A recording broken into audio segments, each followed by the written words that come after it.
বইমেলা আশা করা যায় যেখানে হতো সেখানেই হবে।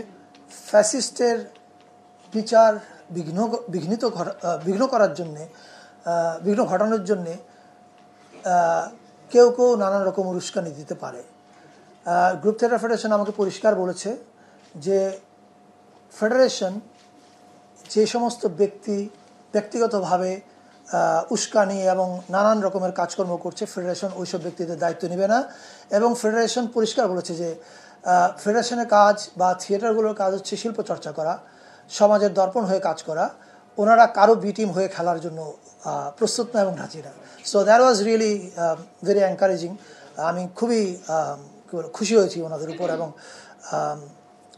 মাই gratitude to all of you. Thank you so much. Thank you. আর কিছু প্রশ্ন থাকলে বলতে পারেন। মেলা সরি, আচ্ছা, এটা আমি একটু বলি।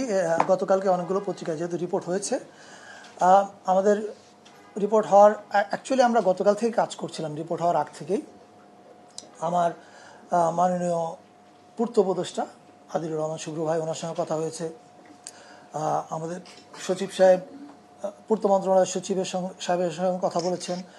এটার সঙ্গে মুক্তিযুদ্ধ মন্ত্রণালয় জড়িত আছে, ওই মন্ত্রণালয়ের সচিব সাহেবের সঙ্গে কথা বলেছেন।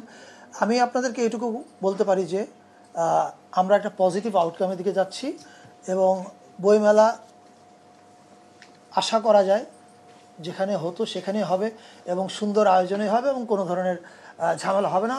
ইতিমধ্যেই 3 মন্ত্রণালয় একসঙ্গে এটা নিয়ে কাজ করছে, এবং 3 মন্ত্রণালয়ের সভা হয়েছে, সামনে আরো হবে। আশা করা যায়, ইয়েস। মাননীয় উপদেষ্টা উনি বললেন একটা যে আশঙ্কা করলেন এবং নিরাপত্তা চাইলেন যে শিল্পকলা একাডেমির চারপাশে যাতে কঠোর নিরাপত্তা থাকে, যাতে আবার বিশৃঙ্খলাকারীরা আবার নতুন করে কোনো ঝামেলা না করতে পারে। এই প্রসঙ্গে আপনি ওনাদেরকে কিভাবে আশ্বস্ত করবেন নিরাপত্তার বিষয়ে? আচ্ছা, প্রথমে আমি বিশৃঙ্খলাকারী শব্দটা একটু ব্যবহার করতে চাই না, এই কারণে যে আপনি যদি খোঁজ নিয়ে দেখেন যারা ওখানে গেছিলেন তারা আসলে অনেকেই এই জুলাই আন্দোলনে ছিলেন, এদের মধ্যে গুলি লাগা মানুষও ছিলেন, এবং তাদের ক্ষোভের কারণ আছে। আপনি যে কোনো দেশে যদি তাকান যে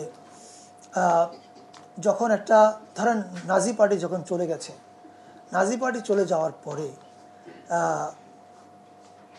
মানুষের মধ্যে তো একটা ক্ষোভ তৈরি হয়েছে, রাইট? তো সেই ক্ষোভের সময় যদি কেউ উস্কানি দেয়, তাহলে নাজিদের যারা অত্যাচারিত যারা হয়েছে না ওদের দ্বারা, তারা তো অত্যন্ত বিক্ষুব্ধ হবে, এবং আমাদের কিন্তু এই বিক্ষোভটাকেও আমলে নিতে হবে। আমি এই জিনিসগুলো আমরা বাস্তব এবং প্র্যাকটিক্যাল জিনিস আলোচনা করেছি যে আমাদের মানে নাট্যকর্মী ভাই বোনদেরও দায়িত্ব আছে যে আমাদের প্রত্যেকেরই একটু দায়িত্বশীল আচরণ করতে হবে। আমাদের মনে রাখতে হবে, আমি আগেও যেমন বলেছিলাম, এটা একটা কেবল সাধারণ সরকার পরিবর্তন হয়নি, একটা বিপ্লব হয়েছে, বিশাল গণ অভ্যুত্থান হয়েছে, এবং 15 বছরের দুঃশাসন ঘটেছে, অনেক মানুষ মারা গেছে 1 জুলাইতে। ফলে এগুলো বাস্তবতা মাথায় রেখে আমাদের প্রত্যেকেই একটু রেসপন্সিবল আচরণ করতে হবে। তাহলে আমি মনে করি এখানে কোনো ঝামেলার কিছু নাই। কারণ আবার বলছি, এই সরকারের ফিলসফি মধ্যে আমি কোথাও দেখি না যে সংস্কৃতিতে কোনো বাধা আছে। সরকার সংস্কৃতি বান্ধব।